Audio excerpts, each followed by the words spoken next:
السلام علیکم ناظرین کرام، نئی ویڈیو میں آپ کو خوش آمدید کہتے ہیں۔ میں نے کل بھی یہ بات کہی تھی کہ آج کی عدلیہ جس قسم کے فیصلے عمران خان اور تحریک انصاف کے خلاف کر رہی ہے، اس عدلیہ کا فیصلہ تاریخ ضرور کرے گی۔ جس قسم کا ٹرائل عمران خان کا سائفر کیس اور توشہ خانہ کیس میں ہوا، سب کو یقین تھا کہ یہ معاملہ زیادہ دیر نہیں ٹکے گا، یہ فیصلہ اڑ جائے گا۔ میں تو بار بار کہہ رہا تھا کہ ان فیصلوں کو دیکھ کر گھبرائیے نہ۔ آج سائفر کیس تو ختم ہو گیا۔ بالآخر آج سائفر کیس کا 3 دن بعد 77 صفحات پر مشتمل فیصلہ تفصیلی جاری ہوا، اور تفصیلی فیصلہ آتے ہی پورا سائفر کیس عمران خان کی قانونی ٹیم نے اڑا کر رکھ دیا۔ اس کی تفصیلات میں آپ کے سامنے رکھوں گا۔ دوسری خبر بشرا بی بی سے متعلق ہے۔ کل بشرا بی بی کو سزا سنائی گئی۔ بشرا بی بی توشہ خانہ کیس میں سزا سننے کے بعد فوراً اڈیالہ جیل گرفتاری دینے پہنچی۔ کل سے آج تک بے شمار سوالات پوچھے جا رہے ہیں کہ بشرا بی بی کو کیوں اڈیالہ جیل میں نہیں رکھا گیا، ان کو رات گئے بنی گالہ کیوں شفٹ کیا گیا، کل دوپہر 2 بجے سے لے کر رات 9 بجے تک اڈیالہ جیل میں کیا کچھ ہوتا رہا، کیوں بشرا بی بی کو اڈیالہ جیل سے اچانک بنی گالہ منتقل کیا گیا۔ اس حوالے سے میرے پاس کچھ ایکسکلوسیو انسائیڈ انفارمیشن ہے، وہ بھی میں آپ کے ساتھ اس ویڈیو میں شیئر کروں گا۔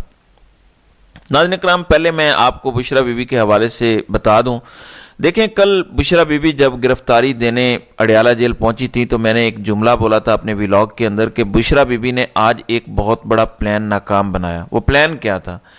وہ پلان یہ تھا کہ بشرا بی بی کو جب کل سزا سنائی گئی، اس time Bushra be be Zaman park میں عمران خان کی رہائش گاہ پر موجود تھیں۔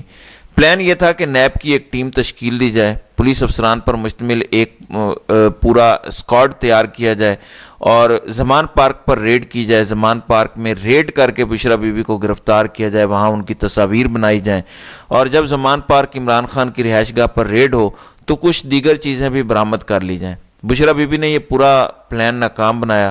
جب جج محمد بشیر نے توشہ خانہ کیس میں عمران خان اور بشرا بی بی کو سزا سنائی تو فوری طور پر بشرا بی بی اڈیالہ جیل پہنچ گئی۔ وہاں بشرا بی بی کو یہ بتایا گیا کہ ابھی تک روبکار جاری نہیں ہوئے، ابھی تک توشہ خانہ کیس کا تفصیلی فیصلہ جاری نہیں ہوا، لہٰذا ہم آپ کو گرفتار نہیں کر سکتے، آپ اپنے گھر چلی جائیں۔ جب ہم توشہ خانہ کیس کی روبکار جاری کریں گے تو پھر ہم آپ کو گرفتار کر لیں گے۔ بشرا بی بی بضد تھیں کہ وہ اب گھر نہیں جائیں گی، ان کو یہاں سے ہی گرفتار کیا جائے۔ کل تقریباً رات 9 بجے تک یہی معاملہ چلتا رہا۔ بشرا بی بی نے اڈیالہ جیل کے اندر ہی عشاء کی نماز پڑھی۔ اس کے بعد سپرنٹینڈنٹ نے ان کو یہ کہا کہ آپ نیب ہیڈ کوارٹر چلی جائیں، آپ کو ہم نیب ہیڈ کوارٹر منتقل کر رہے ہیں، جب آپ کی روبکار جاری ہوگی تو آپ رات کے کسی پہر یا صبح ہوتے ہی ہم آپ کو نیب ہیڈ کوارٹر سے واپس اڈیالہ جیل لے آئیں گے۔ اب کیونکہ کل سے ایک پورا بیانیہ بنایا جا رہا ہے کہ بشرا بی بی کو کیوں بنی گالہ شفٹ کیا گیا، کیوں ان کو ہاؤس اریسٹ کیا گیا، کیوں ان کو یہ سہولت دی گئی، اصل میں یہ سہولت بشرا بی بی نے خود نہیں مانگی۔ پاکستان تحریک انصاف کے وکلاء یا بشرا بی بی کے وکلاء نے یہ درخواست نہیں کی کہ ان کو بنی گالہ میں ہاؤس اریسٹ کیا جائے۔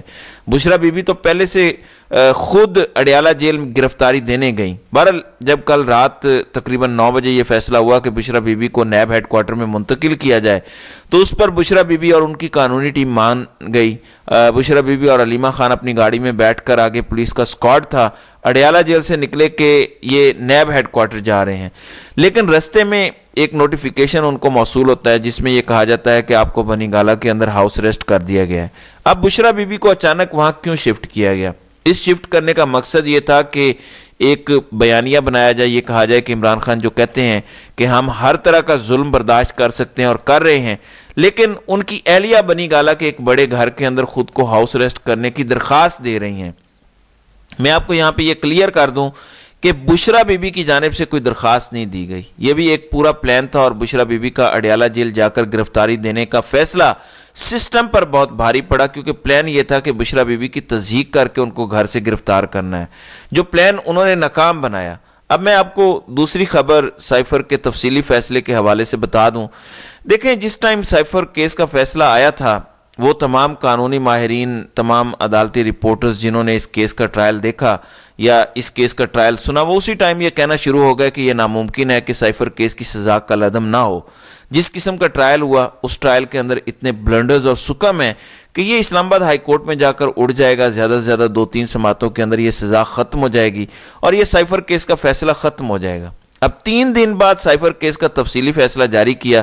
یہ بھی پاکستان کے عدالتی تاریخ میں پہلی دفعہ ہوا ہے. ویسے تو پچھلے 8-9 مہینوں کے اندر پاکستان کی عدالتی تاریخ میں پہلی دفعہ بہت سی چیزیں ہوئی ہیں, بہت سی انہونیاں ہوئی ہیں. اسی وجہ سے میں نے کہا کہ جو آج کی عدلیہ کر رہی ہے, جو آج کی عدلیہ فیصلے دے رہی ہے, اس عدلیہ کا فیصلہ تاریخ ضرور کرے گی, تاریخ اس عدلیہ کو معاف نہیں کرے گی. بہرحال پہلے فیصلہ سنایا گیا, بعد میں فیصلہ لکھا گیا. یہ پاکستان کے عدالتی تاریخ میں پہلی دفعہ ہوا. 3 دن پہلے عمران خان اور شاہ محمود قریشی کو سزا سنائی گئی اور 3 دن بعد یہ فیصلہ جاری ہوا. اب جب تفصیلی فیصلہ جاری ہوا تو یہ ناممکن ہو گیا کہ یہ فیصلہ رکے. عمران خان کی قانونی ٹیم کا کہنا ہے کہ جو ٹرائل میں بلنڈرز تھے وہ تو تھے ہی. مثلا عمران خان کو حق جرا نہیں دیا گیا, عمران خان کے وکلاء کو سائیڈ پہ کیا گیا, ایک سرکاری وکیل کو کھڑا کر دیا گیا, ڈیفنس کونسل تعینات کیا گیا. یعنی ایسے سینسٹیو کیسز میں ہوتا نہیں ہے جو عمران خان کے کیسز میں ہوا. شہباز شریف کا جب منی لانڈرنگ کا کیس چل رہا تھا تو ان کے وکیل امجد پرویز کئی دن عدالت میں پیش نہیں ہوتے تھے, لیکن اس ٹائم حکومت نے شہباز شریف کے لیے اسٹیٹ کونسل تعینات نہیں کیے. یہاں پر ایک دن عمران خان کے وکیل نہیں آئے تو اسٹیٹ کونسل منتقل کر دیے گئے. بہرحال فیصلے میں ٹرائل سے زیادہ بلنڈرز ہیں, تفصیلی فیصلے کے اندر ٹرائل سے زیادہ غلطیاں ہیں. میں آپ کو 2-3 چیزیں بتا دیتا ہوں تاکہ آپ کو اندازہ ہو جائے کہ یہ عمران خان کے حق میں فیصلہ ہے.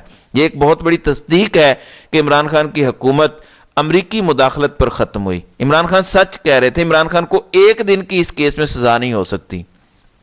تفصیلی فیصلے میں لکھا گیا کہ عمران خان اور شاہ محمود قریشی کے سائفر کو پبلک کرنے سے پاکستان کو معاشی طور پر کمزور کیا گیا اور دشمن کو فائدہ پہنچا. ملکی سالمیت اور سیکیورٹی خطرے میں پڑی. یعنی ایک طرف عمران خان کی حکومت ختم ہوتی ہے, عمران خان وہ سائفر پبلک کرتے ہیں کہ یہ ہے وہ سائفر جس کی وجہ سے امریکہ نے مداخلت کر کے میری حکومت گرائی. اس تمام معاملے سے غیر ملکی طاقتوں کو کیسے فائدہ ہوا؟ اس تمام تر معاملے سے پاکستان کے معاشی معاملات کیسے کمزور ہوئے؟ پھر اس سائفر کیس کے تفصیلی فیصلے میں یہ بھی لکھا ہوا ہے کہ یہ سائفر وزارت داخلہ سے چوری ہو گیا. حالانکہ جب شہباز حکومت آئی تو اس وقت کے وزیر داخلہ رانا ثناءاللہ کا انٹرویو موجود ہے کہ سائفر کی کاپی تو وزارت خارجہ میں پڑی ہے. سائفر کی کاپی عمران خان نے اپنے گھر لے جا کر کیا کرنی تھی؟ یہ بھی فیصلے کے اندر لکھا گیا کہ سائفر اب وزارت خارجہ میں نہیں پڑا ہوا, وہ کہاں گیا کسی کو معلوم نہیں ہے. وہ سنبھالنا تو ریاست پاکستان کی ذمہ داری تھی. عمران خان کی تو حکومت ختم ہو گئی تھی, 16 مہینے شہباز شریف کی حکومت رہی. پھر اس فیصلے کے اندر یہ بھی لکھا گیا کہ سائفر کا مقدمہ زیادہ دیر سے درج نہیں ہوا کیونکہ چور کی داڑھی میں تنکا تھا. ہر جگہ پہ یہ سوال اٹھایا جا رہا تھا کہ عمران خان نے مارچ 2022 میں سائفر جلسے میں لہرایا, مقدمہ عمران خان پر 2023 میں درج ہوا. یعنی 8-9 مہینے کیوں انتظار کیا گیا کہ عمران خان کے خلاف پورا بیانیہ بنے پھر مقدمہ درج کیا جائے؟ اس کا مطلب یہ ہے کہ کہیں نہ کہیں 2 نمبری تھی. پھر سب سے امپورٹنٹ بات یہ ہے کہ اس ٹائم جو نیشنل سیکیورٹی کی میٹنگ ہوئی تھی سائفر کے معاملے کے اوپر, نیشنل سیکیورٹی میٹنگ کے شرکاء جس میں آرمی چیف, تمام services chief, D G ISI, پوری حکومتی کابینہ, عمران خان موجود تھے. جس نیشنل سیکیورٹی کمیٹی کا اعلامیہ موجود ہے کہ یہ سائفر کا معاملہ بلیٹنٹ انٹرفیئرنس ہے, یعنی مداخلت ہے پاکستان کے اندرونی معاملات میں. پھر اس ٹائم نیشنل سیکیورٹی میٹنگ نے یہ طے کیا تھا کہ امریکہ کو ڈیمارش بھیجا جائے گا, ڈیمارش بھیجا بھی گیا. اگر یہ سب کچھ اس ٹائم نیشنل سیکیورٹی کمیٹی کے فیصلے میں کہا گیا تو پھر عمران خان نے معیشت کو کیسے کمزور کر دیا؟ پھر اس سائفر کو پبلک میں لہرانے سے دشمن ممالک کو کیسے فائدہ پہنچا؟ پھر اس سائفر کو پبلک میں لہرانے سے پاکستان کے سیکیورٹی خدشات کیسے بڑھ گئے؟ اگر سیکیورٹی خدشات, معاشی معاملات خراب ہونے تھے تو اس ٹائم جو نیشنل سیکیورٹی کی میٹنگ بلائی گئی تھی جس میں تمام پاکستان کے بڑے لوگ بیٹھے تھے, پھر اس ٹائم تمام پاکستان کے فیصلہ سازوں نے کیوں نہ فیصلہ کر دیا کہ اگر یہ سائفر پبلک کیا گیا تو پاکستان کو سیکیورٹی خطرات بڑھ جائیں گے, پاکستان کو معاشی خطرات بڑھ جائیں گے, پاکستان سنبھل نہیں سکے گا. اس ٹائم ایسا کوئی فیصلہ نہیں کیا گیا, بلکہ اس ٹائم تو یہ کہا گیا کہ ہم امریکہ کو ڈیمارش کریں گے. اب یہ جو 77 صفحات پر مشتمل تفصیلی فیصلہ ہے, عمران خان کی قانونی ٹیم تو پہلے سے زیادہ کانفیڈنٹ ہو گئی ہے. ٹرائل پر تو عمران خان کی قانونی ٹیم کانفیڈنٹ تھی ہی کہ ہم اس ٹرائل کی بنیاد پر عمران خان کی سزا ختم کروا دیں گے, لیکن جو ہی یہ تفصیلی فیصلہ جاری ہوا اس میں بلنڈرز کی بھرمار ہے. پھر اب جب کوئی چیز مل نہیں رہی تھی کہ اس فیصلے کے اندر کیا لکھیں, تو جج نے یہ بھی لکھ دیا کہ اس فیصلے کی کاپی شاہ محمود قریشی اور عمران خان کو مفت فری آف کاسٹ جاری کی جائے.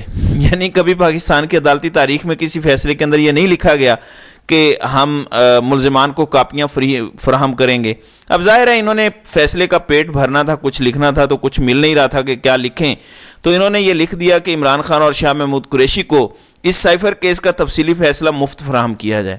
بہرحال اب عمران خان کی قانونی ٹیم نے پورا ایک پلان تیار کر لیا ہے، اسلام آباد ہائی کورٹ میں یہ چیلنج ہو جائے گا اور عمران خان کی قانونی ٹیم اور زیادہ ریلیکس ہو گئی ہے، کیونکہ یہ فیصلہ اب پہلی پیشی پر ہی اڑ جائے گا۔ بہرحال یہ تفصیلی فیصلہ آنے کے بعد عمران خان کے حوالے سے چیزیں بہتر ہوئی ہیں، خراب نہیں ہوئی، گھبرانے کی ضرورت نہیں ہے۔ آپ کا فوکس 8 فروری پر ہونا چاہیے۔ گھر سے باہر ضرور نکلیں، اپنے اہل خانہ کو لے جائیں، دوستوں، اقارب، عزیز و اقارب کو لے جائیں۔ اگر آپ عمران خان کی مدد کرنا چاہتے ہیں تو 8 فروری والے دن ووٹ ضرور کاسٹ کریں۔ آپ کا ووٹ قوم کی امانت کے ساتھ ساتھ عمران خان کی بھی امانت ہے۔ تو ناظرین اکرام، آپ کی اس ویڈیو کے حوالے سے کیا رائے ہے؟ آپ اپنی رائے کا اظہار کامنٹ سیکشن میں ضرور کیجئے گا۔